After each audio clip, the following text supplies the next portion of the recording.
One of the best business advice that I have ever gotten was someone once said, Melissa, you need to look at a niche or an industry or a part of a market, and you need to see where the white space is. Where is there nothing? Where is there like a pin drop that you can hear the silence, and you need to go fill it.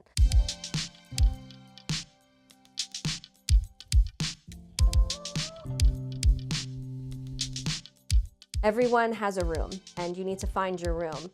And we felt as if there was a room that wasn't created yet here on Long Island. So Fearless Founders is born out of a place because there was an empty space. So my name is Melissa Ingino. I am the CEO and founder of Grit and Grace Design Studio and also the co-founder of Fearless Founders Long Island.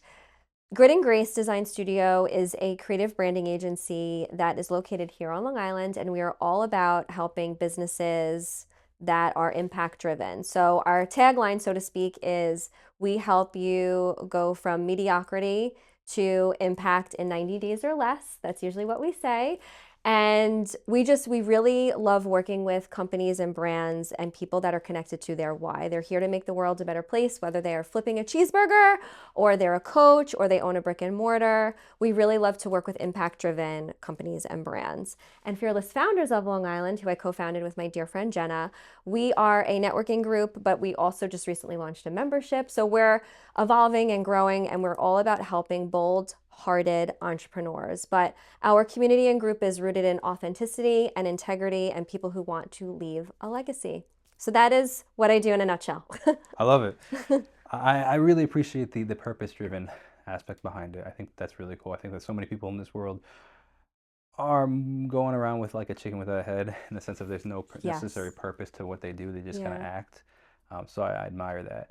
Tell me how you got into this industry or the two industries. So it's kind of a fun story. Ever since I was a little girl, I always had a camera in my hand. Always. I have videos on some old video cameras that I really should pull up, honestly, and make content out of it, of me filming these short stories, these little mini movies with my best friends.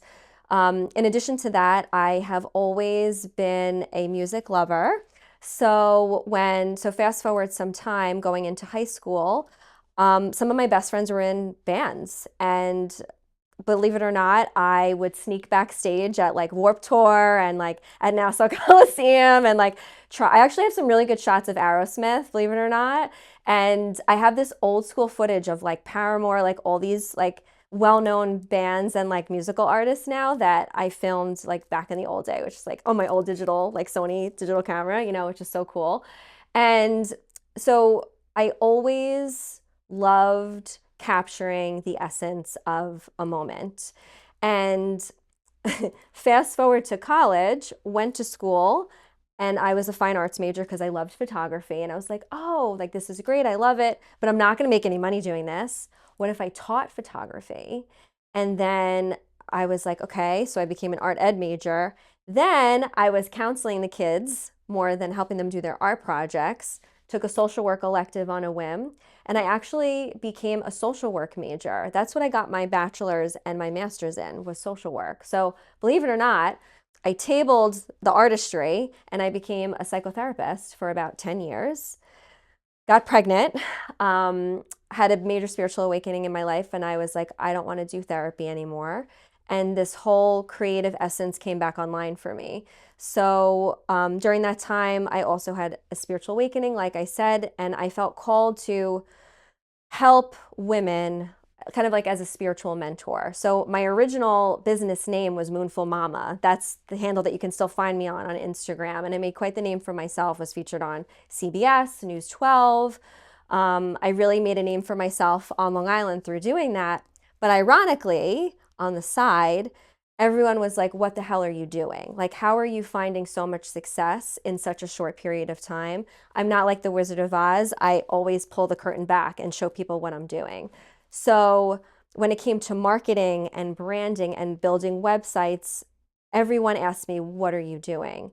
And so always on the side, even though I was doing direct service with people in like a coaching mentor type of way, and my therapy background really helped with that too, I was always helping people grow their businesses and be impactful even on the side. So time went on and it became very clear that I needed to make a pivot in my life and I needed to double down on this and do this full time. So as you could see, there's a lot of threads here that connected, me to getting to this appointed place. And then Grit and Grace was born out of that. When I wanted to build a team, I knew Moonful Mama wasn't going to cut it. Like, what if I had like men on my team, which I do now? What if I didn't want to just serve moms or mamas, right? When I knew that I needed to have a team to help me impact as many people as possible and influence as many people as possible, that's when the name came about, very serendipitously. And then with Fearless Founders, Gena and I had met years ago when we were both spiritual teachers and co-teaching together, even in some spaces. So it was very serendipitous how years went on and we reconnected and we collaborated. And honestly, Fearless was born out of a place of necessity. We knew we needed to create something where there was a blank space when it came to entrepreneurship and networking here on Long Island. Walking into a Fearless Founders event or call is not like any other that's done here. So we try to do that well. We try and do it with authenticity as our forward-facing energy and behind the scenes as well. So that's my story in a really short nutshell of how I got here. Yeah, thank you for sharing that. So therapist turned marketing maven is like what I'm known for. Yeah, I like Yeah. it. So, one of the Yeah. things that I'm gathering from your story so far is that like is essentially the pivot, and Lots of but those. the pivot, but like life is a journey, and I think Yeah. that I think that can be a cliche sometimes. Mhm. But I think that if we like kind of elaborate and like look a little deeper in that, I think that one thing leads to another, which helps another, which helps another, right? And I think that your therapy journey, being a therapist, now you connect better to clients and understand their concerns and other, like I think that there's always, I believe, God works all things out for a reason. So like Amen. this concept of I think that we all I think I get caught up in this concept of like I have to figure it out now and I have to be at the right place now because I don't even know why. There's just this concept, right? But I think that if we look back in our lives, so many of the things that we had done were building blocks to where we are now, where we're going to be one day. Totally. And that's kind of what I'm getting from your story. Is it's all kind of these little pivots that turned you into the woman that you are today. Yeah, and if you live an intentional life and you are grounded in who you are and your values, as long as you follow that and like your wise counsel, I always talk about this too. Like the wise counsel in my life is everything. I'm not going to let anybody pour into my cup and take anybody's advice either. So I have like my inner anchor and my inner decision making system, but it's also the wise counsel in my life that's been time tested for a very long time. So when I'm at these forks in the road, I know what I have to do. It's not like a oh my God. Like it's not this anxiety attack or this panic attack. It's always very clear where I'm appointed to be. And I think it's my faith too. I'm a, faith-based girly too. So I think, it's my relationship with my spirituality and my higher power that like helps me along the way too. Yeah, absolutely. It's very interesting. So, talk to me about the Fearless Founders a little bit more. I think it's a really interesting, you know, concept, and then I just want to hear more about it. So fearless founders, fearless, good old fearless. Well, Jenna and I, we are a sucker for double alliteration, the psychology of it, the, staying front of mind for people, with the double alliteration name and branding, like you had mentioned. And fearless, again, is born out of a place because there was an empty space. One of the best business advice that I have ever gotten was someone once said, Melissa, you need to look at a niche or an industry or a part of a market and you need to see where the white space is. Where is there nothing? Where is there like a pin drop that you can hear the silence and you need to go fill it? So when Jenna and I had reconnected years later, we were frustrated with the same thing that we would go to, and listen, this is not to yuck someone else's yum or yuck other networking communities or anything like that. Everyone has a room, right? Everyone has a room and you need to find your room. And we felt as if There was a room that wasn't created yet here on Long Island. When you walk into a Fearless Founder event or call, it is just not performative at all. It is just people looking to connect with you, people that really care about your values and your why, and how we can work together to push both of our purposes forward without the fluffy Instagram backdrops, without the performance that happens at networking groups, which there's nothing wrong with that. I love a good IG setup for a photo, a good photo setup, right? There's nothing wrong with that. But stuff can get lost in the sauce with all of that. And we wanted to make sure we created an atmosphere that wasn't distracting, that we got to the heart of what people are here to freaking do, man. Like what people are here to do, how we can provide strategy so they leave every call with actually something that moves the needle. You know what I mean? Like something that actually is going to move the needle for them. Not just a cute IG post. We are so legacy driven. We're strategists, we're coaches, we're mentors. We don't we don't fluff anything. We get right to the heart of the matter very, very quickly.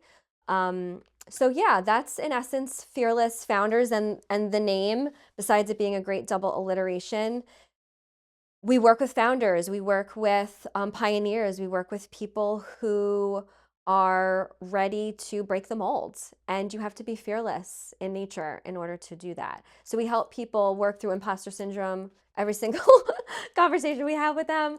We help them break through those limiting beliefs and just take things to the next level. And I'm not, because that's like a very general general phrase that a lot of people use, but in the very short time that we have seen people be a part of our community, I mean, I've seen their impact really, really expand since being a part of our group. And it's not just Gena and I, it's the energy, it's the synergy of the people that we're attracting, our community that's magnetized to this type of value. It's unbelievable, Mm, honestly. And yeah. it's just getting started. So walk me through what, like, somebody, say I show up at a Yeah. at a Fearless Founders event Yeah. or a call. What is it? What should I expect? Yeah, so all of our Fearless Founders events are surrounded around a particular theme. So the themes, it depends. Some of it, Gena and I feel intuitively guided to speak on, or honestly, we have a very good like pulse on what our community needs are. We really try to tailor what we're doing, not based off of our own ego or our own agendas, but it's what the community needs. So we will pivot, we will curate our, coaching points, our, content, everything around that. So when you come to a Fearless event, in person at least, I'll talk about the calls in a minute, but when you come to a Fearless Founders event, it's really this beautiful alchemy of coaching, networking, and connecting, and yummy food always. But then there's this production side that I feel like is missing at a lot of networking events. Me and my team, we are there in full on content mode. So when you go to a networking event with us, you're not just getting hot seat coaching with Gena and I, you're not just getting awesome collaborative relationships and yummy food, and those intimate moments with other entrepreneurs, right? You're also getting production. You're also getting content. So me and my team with our high def Sony cameras and hot mics, we are interviewing you. We're getting social media clips for you so you can walk away with that and be featured as well. So I love that we're a one-stop shop in terms of strategy, but then also done for you. Like, so no matter what, you're walking away with value, whether it's a new mindset shift, a new relationship, or a solid piece of social content. When it comes to the virtual calls, you can expect a lot of those same values. For sure, a lot of strategy, a lot of coaching on those calls. Of course, in terms of production, we're not there in person with the people, so it's a little bit different, but everyone walks away with something solid every single call. And Gena and I, we really have this beautiful alchemy together. She is so aligned and purpose driven and spiritual and energetically focused. She really brings this beautiful spiritual dimension to entrepreneurship, and she'll give you her one-liner when she talks about how entrepreneurship is a spiritual game, right? But I feel like I bring this techie strategy production side of things. So when you bring the energetics and strategy together in one room and you're hitting all these different dimensions of how to be a successful entrepreneur, there's no other result you can have but impact and growth and change. Tell me a little bit more about Grit and Grace now. Yeah, G&G. So grit and grace. You and your alliterations. Me and my alliterations, every brand I've ever done and business I've ever been a part of. So grit and grace, by the way, the name, let's talk about the name. So G&G, grit and grace. Grit and grace, if you think about it, I feel like both of those words really encapsulate what it takes to be an entrepreneur, especially in this day and age. You have to have grit. You know, grit is this idea that I don't care about your motivation levels. Your discipline will carry you through. You have to have this certain level of tenacity and resilience and that little that's just gonna push you forward, even when you want to burn out, even when you want to give up, and even when everyone else says no and you say yes. Grit is that energy. Grace, you know, because you got to balance it. It can't be just all grit. But grace is this ease that you're aligned. And also this the idea of grace is you're adding a little bit of grace everywhere you go. You're adding this positive echo, this positive fingerprint or footprint with whatever your brand or business is. And my job and our job, our creative team, is to help you communicate that effectively. So when it comes to branding and marketing, I feel like where a lot of people miss the mark, they'll come to us and say, oh, I have a marketing problem. I can't do this on social, blah, blah, blah. Meanwhile, they have a branding problem. You don't know how to communicate your why. You don't know how to communicate what it is that you're putting on the table. You don't know how to communicate the problem, right, that your people have and your sacred solution to that problem. So our job is to bring a little bit of grit and a little bit of grace in helping people communicate that and to grow along their journey. So we do everything from websites and logos to podcasting as well. We do social media management, we do content creation, I do business consulting. What else do we do? Copywriting. We really try and be that one-stop shop for people if they would like to double down on all of those things. But our biggest type of clientele that's in our pipeline right now is content creation. Content, and web design. So those are our two biggest. I mean, we have people in all the pipelines, but those are our biggest ones right now. I want to talk about both of those pipelines, but I actually want to talk about Yeah. website. So you said website design was the Yes. second largest, right? I want to talk about that because I was just on the phone with a buddy of mine that creates websites, and he just started to pivot into the content creation side of things because he's concerned that with where the internet and AI and all this stuff is going, that website design is going to become a mute industry very soon. And I'm just curious in your opinion on that, Yeah. and if you agree with that trend, if you disagree, and just or if you see that if there's a shift that we're not seeing. I'm just curious on that. Yeah, so it's kind of a loaded question and a loaded answer. Do I think web design will be completely obliterated because of technology advancements and AI? No, I don't. Um, I I use AI every single day. I love AI. I mean, I'm sure even for you, it's like so helpful with production, even purposes. I think AI is good, and I've tested it out. Trust me, I have pushed the limits of AI as far as it can go in terms of design. It's not like the human touch. I have to be honest with you.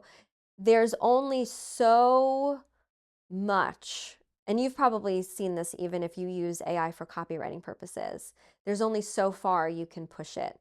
I think AI can be helpful with creating like a base foundation that you can work from in terms of design.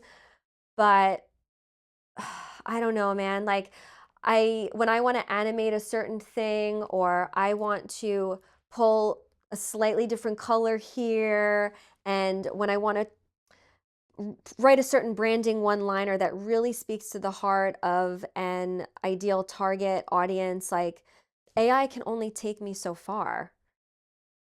AI can only take me so far. I feel as if Um, the websites that I've seen that are totally AI driven, I can tell. And that's an issue. And the reason that's an issue is because when people connect with your brand, no matter what touch point it is, whether it's a business card, social, or especially a website, that person landing should feel you, not AI, not a robot. So, a couple questions on that. I'm just going to play Yeah, let's the double the down. advocate on Yeah. this because I don't disagree with you, but I'm Yeah. just kind of just for conversational Yes. sake. Yeah. Let's say that the argument can be made that's just because AI is in the new beginnings of the stages. Mm-hmm. You know, what does that look like going forward? Yeah. And secondly, let's just talk about websites really quickly. Do you think websites will become Mm-hmm. the previous business cards where like they're still around, but like most Sure. people don't use a business card anymore? Yeah, I mean, I think over the next couple of years, when it comes to AI and websites, we will be very impressed with where it goes.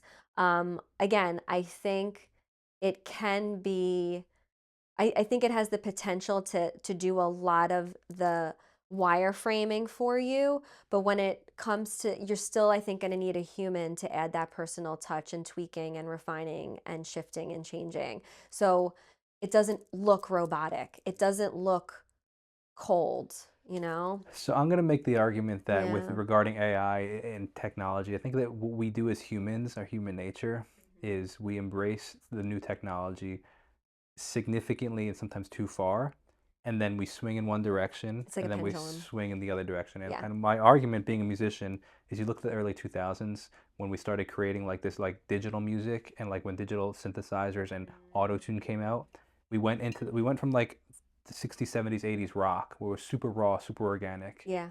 and then it turned into this super processed bubblegum pop with everything's perfectly auto-tuned, everything's perfectly quantized, everything's Yeah. perfect Yeah. because we have the technology to now. So why not embrace it? And then that was like that for 20 years maybe, from Yeah. like the 2000s maybe like last maybe 15 years Yeah. to Yeah. like mid 15s, and then people were like, I'm kind of tired of this perfect. Mm-hmm. Yeah. Let's and now there's been a significant push back to this organic roots singer-songwriter. Hey, let's leave a mistake in there Yeah. because it just feels real Yeah. concept. And I could see AI being that very similar case where it's like we embrace it so much because why not use it? It makes things so much easier. It's so great. It's perfect. And then we 10, 15 years from now be like, okay, this is a little much. Let's pull it Yeah, back. you become like you're not, it's like not palatable anymore. It's like too perfect looking. It's too, yeah. Yeah, Yeah, I would agree. it's interesting. We'll see. We'll see what We'll it see where it goes. We'll yeah, see where it goes. absolutely. But, being a web designer, and I do think that websites could replace business cards. I do. I Oh, I do. think they already have. There's I no think question so about it. too. But I I'm think so saying, is too. there something in AI that we're not even seeing now that will replace websites? Is my question. Probably. Yeah, because that's what he Probably. would. My colleague was hedging his bet on. That he's like, I don't know if websites will be around in 10 years, and I'm a website designer. So that would like Yeah. that. He's only a website designer. Oh, he is. Yeah. Yeah. So he's Yeah. like, I need to start doing other things in case websites don't even exist in 10 years. Yeah, I mean, I could see people, um, I think Gary Vee mentioned, like, plant seeds of this a little bit, that there will be this AI avatar personality of you, and that's your business card, and it will link to different social media platforms. Instead of a URL, it will be like a Yeah. avatar of you. It's some really, It's really so trippy. interesting It's so time Black to live in. Mirror. Yeah. I mean, have you heard about the whole ChatGPT agent that just came out? Yeah, It's insane. I'm all for it's it, but it's also like this is crazy at the this same is kind time. of, yeah, it's borderline.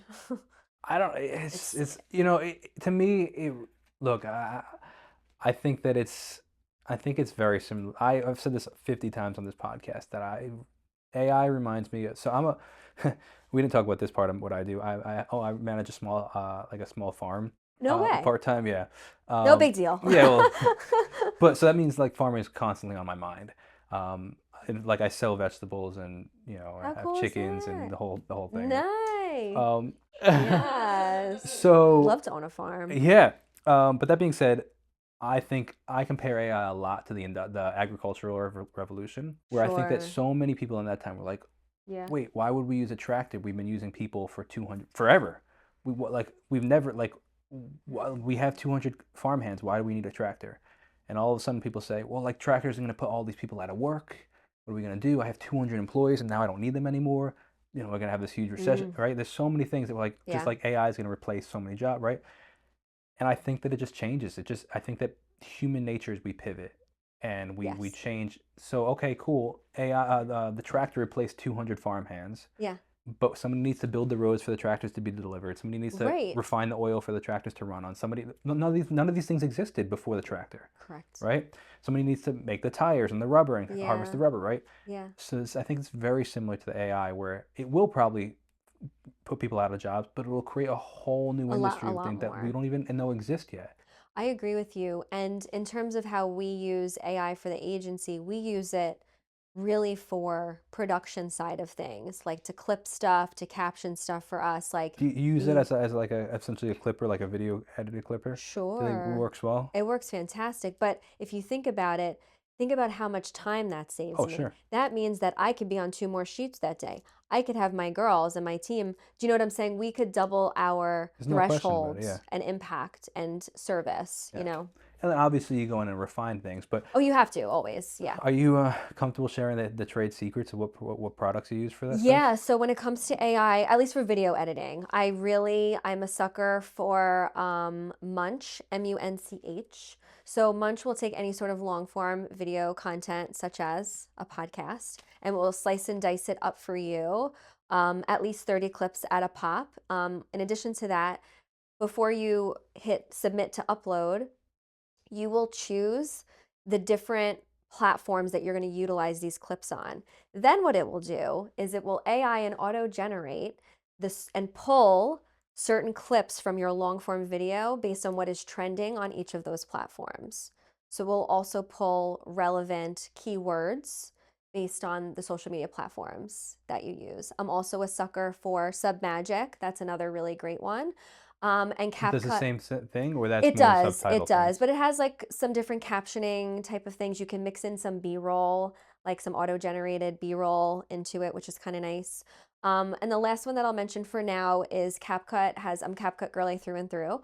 They have a really great beta program for their social media clip optimizer. So that's another one that I think is going to refine over the next couple of months as well. But Munch is the most expensive, but probably one of the best ones that I've seen on the I'd market. love to see the final product of that, just from Yeah, it's listen, behind the as long scenes as perspective. your long form video quality is solid, it's not like it compresses it so it's like grainy and ugly. It'll do a pretty good job in keeping the quality, preserving the quality of it Yeah, as I'm well. just more so curious. I'm not really concerned about that. I'm more so curious about how well it clips the clips. It does a pretty good I bet job. it does, and that's why I'm really curious. And it depends on the platform you're choosing. So like if I selected TikTok, it will pull different clips than if I selected YouTube Shorts, than if I selected Instagram, Yeah.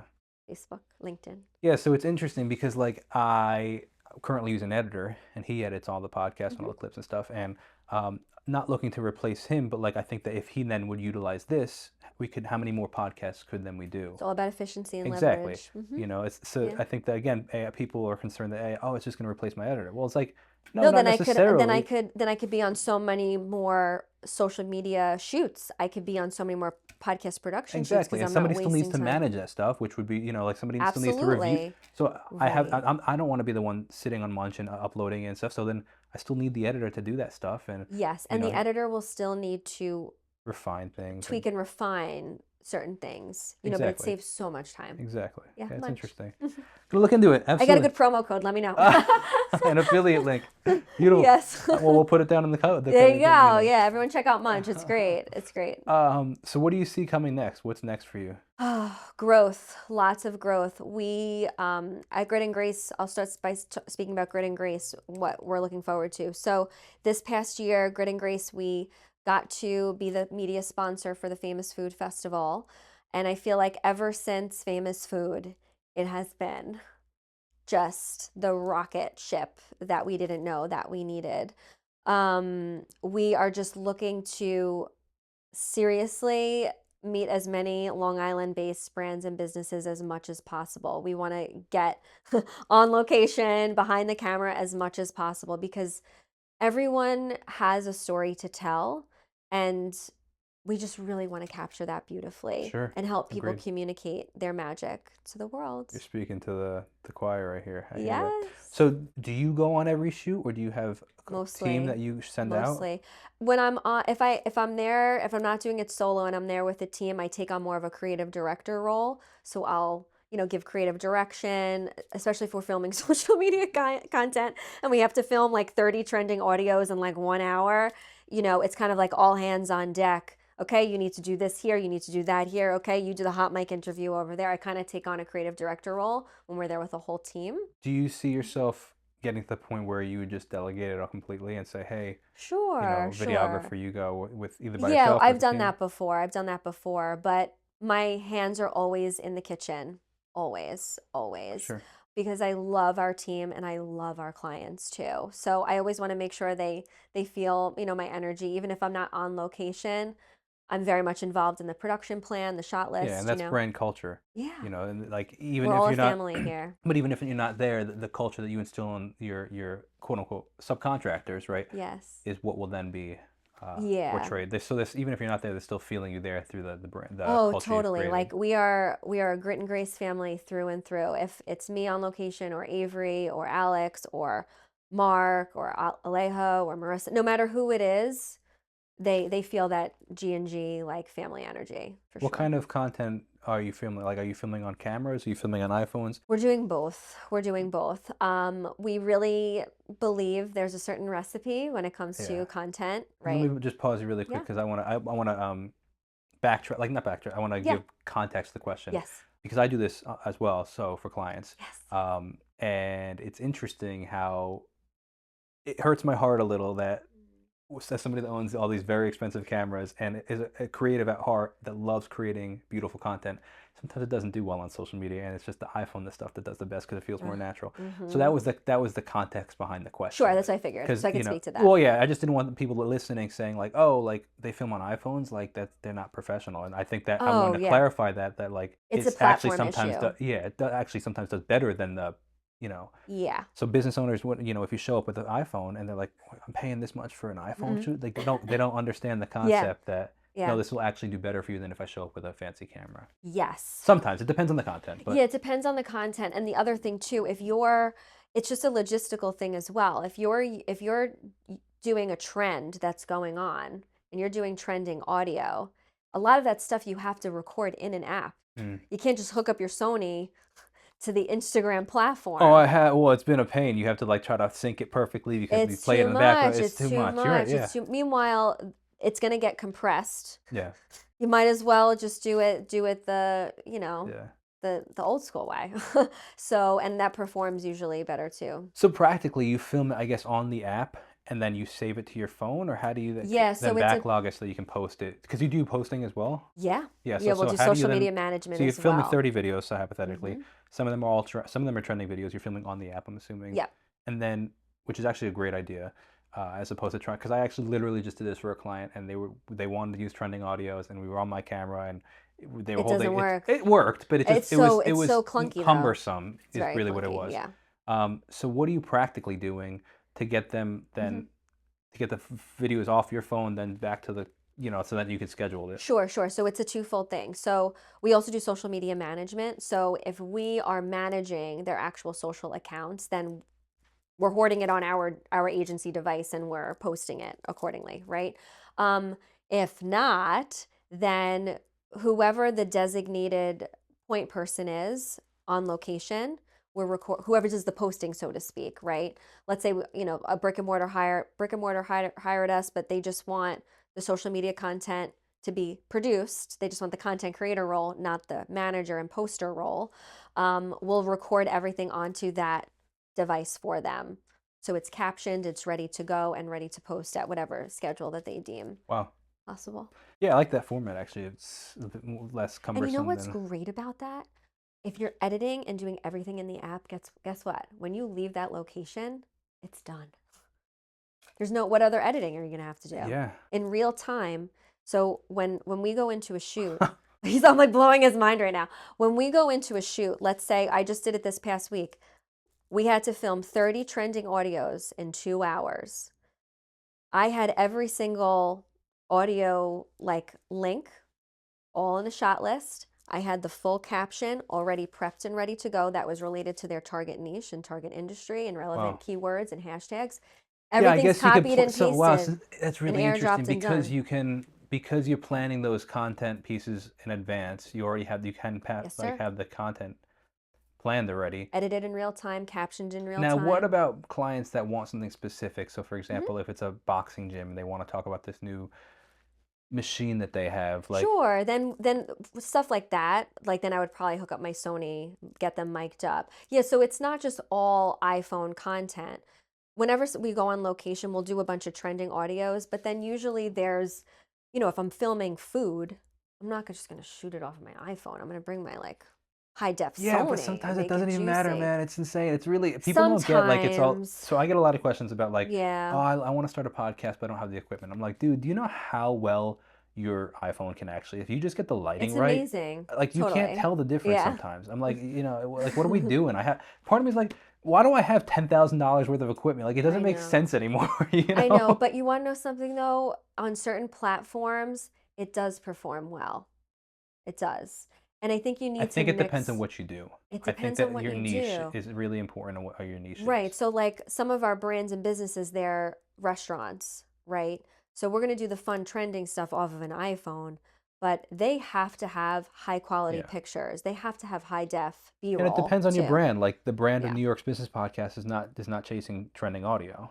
It's different. It's just it's a different feel. Totally. So Totally. it really So, depends on what you that's, want to get done. yeah. Yeah. So, that's kind of like whenever we go into a production for content, it is never like, oh, we'll figure it out once. No, no, no, no, no, no, no. It is very focused. It is very refined. And the other thing is, there's nothing more precious than your time, than our clients' time. We're filming content with CEOs that are juggling 1,000 plates. Like, what do you mean? "Oh, we're just going to wing it?" No. Yeah. I have to timestamp stuff.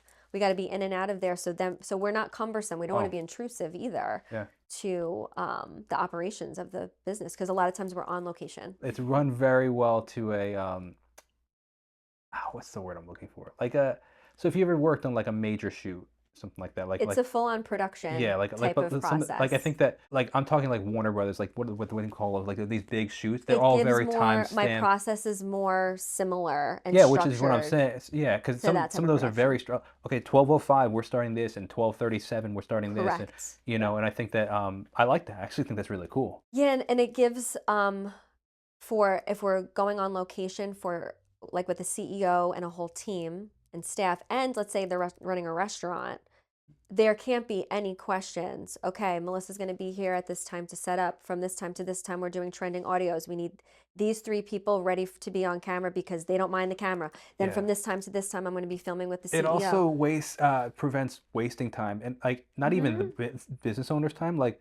my time. You know how many times I go to shoots and they're like, "Okay, we'll be ready for you in 15 minutes," and I'm like, "All right, Lay it sure." all Like we out only there. have we do 2 hour shoots as well, Yeah, yeah, and it's it's a like, good sweet spot yeah, too. but like you're just wasting my time. I don't need to be And it here. sets a certain precedence when you're a team going on location, right? They know what to expect of you. You know what to expect of them. So there's no questions, there's no guesses. And that's how we do our job well. We go in, we're refined, we're focused, and then you get the results that you need on your device that day, ready to go. And our editing time is very quick as well. We're usually like in a day or so. Wow, We turn it that's around. really quick. People need it. They Yeah. need it. They don't want to wait 3 weeks Well, for yeah. stuff. Like you got to make money now. Yeah, exactly. So same day. We've even done stuff same day if I have to. Yeah. Especially for famous food, I was doing full days of production. They had a recap reel in their inbox by midnight, so next morning it's ready to post to Yeah. get more sales. So Let's pivot the conversation a little. I want to talk more about Fearless Founders. yes, fearless. And then I want to leave some room for your partner Yes, to share. But yes. I just want to talk about the structure behind Fearless Founders. So like, Yeah. for a lot of networking I don't know, coalish Groups, yeah. groups, there's like essentially like a fee to get in, or there's a monthly retainer. Like, what is the structure behind it? And because this is the business podcast, I'm really actually more so interested in how it works for you as a business. Like, Yeah. when you host an event, is there actually good Hmm. money behind that? Like, what Sure. is that? Can you just pull back that wall? Sure, sure. I love Fearless Founders. I really do. In terms of its structure, and Jenna can speak to this as well, we really try and make everything accessible for people. So we'll have open community events, we'll have pop-ups that anybody can come to. But we also have a membership that we just launched as well, which is tiered. So it depends on your brand, your budget, and also your needs and what it is that you need along your business journey and your business season. So our different tiers provide accessibility depending if they want to double down just in the community base, or if they need more hands-on support, if they need one-to-one work with Jenna and I, if they need content creation days, they need some energetic alignment. No matter what it is, depending on their need and their budget, we really try and be accessible to everybody. So there's things that people can dive into that you don't have to be a member for, but then of course there's perks of being a member. You get access to a lot more and becoming officially part of our community and part of the membership. Um, in terms of the business standpoint, listen, when Jenna and I got into this, it was never about the money. Sure. It will never be about the money. It will always be about how we can serve people, how we can impact people and add value to people. So from the beginning, that was always the seed of it, and it will always be the seed of it. So, but with that also being said, if we're doing events and we're investing money, we also want to make sure there's a fair energy exchange there. And there really, really is. And there's also, it's not just the value of a number, it's also the other profit that you get from it. It's the relationships, it's the trust, it's helping create a container and a space for other people to grow together too. That is worth so much more to me than any amount of money that would ever get put into my bank. And that's kind of like what we're all about, you know. It's us just having a servant's heart and adding value and creating a space for people to grow while we do that. Yeah. And honestly, the other thing too is, and we've learned this along our journey independently and together, is that abundance is always the natural byproduct of being a service, like having a servant's heart, being of service. So, and I think that's where a lot of entrepreneurs get it wrong, is they make it the me show and not the we show. They stay hyper focused on the profit numbers and they lose sight of the why and what they're really here to do. And so with Fearless, with how we structure things and how we price things, we really try and honor that value in everything that we do. I'd completely agree with you. I'm curious and I almost want to shift one of the words you said. You said entrepreneurs make it instead of they make it the me show instead of the we show. But I think honestly, based on what you said, I think it's really should be the you show instead of the me show, because Facts. you said, Preach, brother. it's Yeah. even with the we, I think there's still a me involved, Yeah, the ego can get in the way. and I It think has that to be it's all really about the about other serving, person. and It is. Yeah. just like it's better to give than to receive, and Always. And it's like a biblical principle. There's absolutely. certain things that, and not to make this like a faith-based thing, but like, dude, like biblical principles like have really helped me along my entrepreneurship journey, managing really tough decisions, walking away from There's a lot of very business to, so at my church I used to run and still run the business owners. We call them connect groups, cool. because there's so many business It's a thing. Yeah. things you could take away from the Bible, and It's great um, principles yeah, and but sowing and tending and it's the truth, man. If but there's also this concept of people think that, oh, like if you just give, like what if I don't get anything back? And like first of all, it's kind of a selfish mentality, but the truth is, a sower doesn't sow like a farmer doesn't sow seeds without the expectation of a harvest. you do on fertile ground. Also true too. Yeah, but like Yeah, you yeah. give, and at some point, in some way, it will come Yes. back to you. Yes, yes, Absolutely. yes. And yeah, I just feel like there's certain principles that really helped me along my entrepreneurship journey, and a lot of it is from the Bible, and I same love thing that. in Jenna and I growing fearless. There's certain principles and values that we will take with us to the very end, and we assure people and we take accountability that we will never steer from that, no matter what temptation comes our way and what is said. we will always stick to that because that's time tested. That's timeless. I think that's a great place to end it on. I'm I looking think forward to so the part too. 2 of hearing your Thank you. partner's journey. So Oh, it's a good it was one. a pleasure. Thank Thank you you so so much. much. Absolutely.